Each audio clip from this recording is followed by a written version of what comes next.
A Polk County grand jury will soon decide whether charges are brought against a powerful Georgia lawmaker, a local police chief, and a driver involved in a deadly accident. Yeah, none of those three men called for an ambulance as a man lay dying in a ditch. All three men told police that it wasn't clear whether the driver had hit a man or an animal. Senior I-Team reporter Dale Russell says the local district attorney promises justice will be done.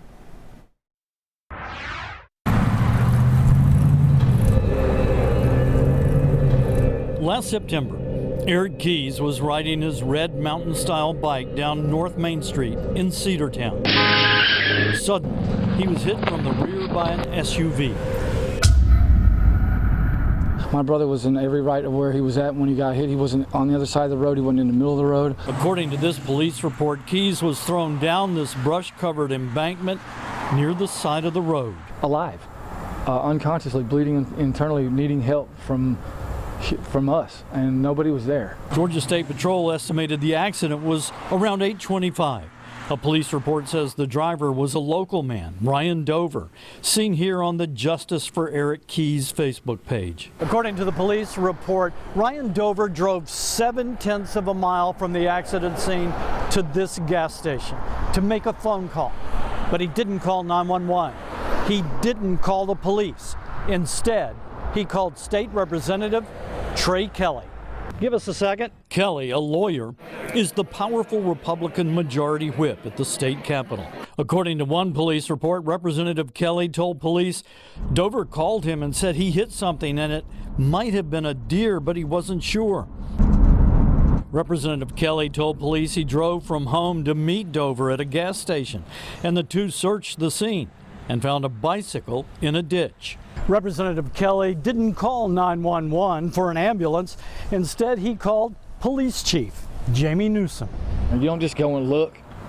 You dial 911 first. None of them did that. In his police statement, Chief Newsom said he got the call at 9:11. That would be 46 minutes after the accident. After talking to Representative Kelly, the chief quickly called an officer and expressed his fear that a person had been hit.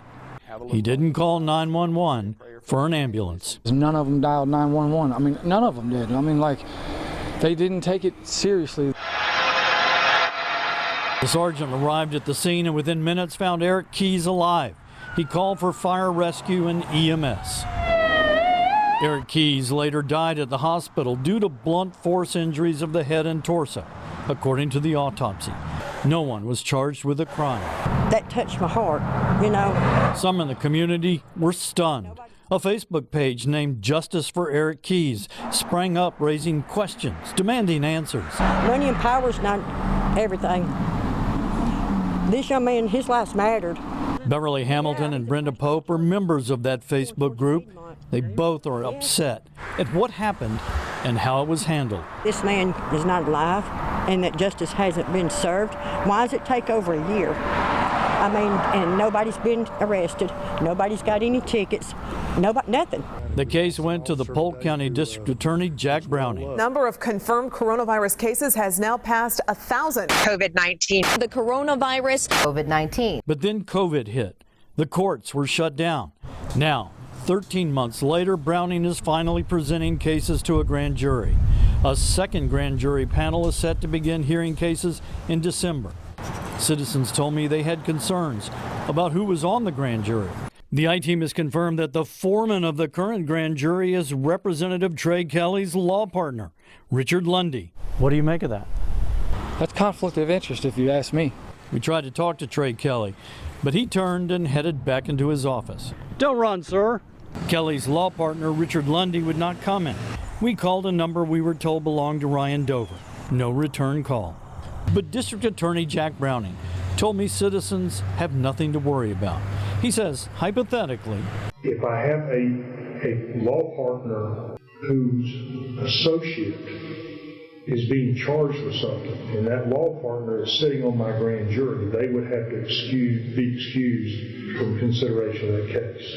He also says he doesn't play favorites, whether you're an elected official or a regular citizen. My job is to seek justice, and that's what I do without regard to who you are in the community.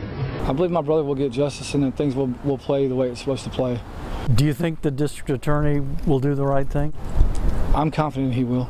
Representative Kelly sent me an email saying he was saddened by this heartbreaking tragedy and that he cooperated with law enforcement at the scene and during the investigation. He says because of grand jury rules, he can't comment any further. Dale Russell, Fox 5 News.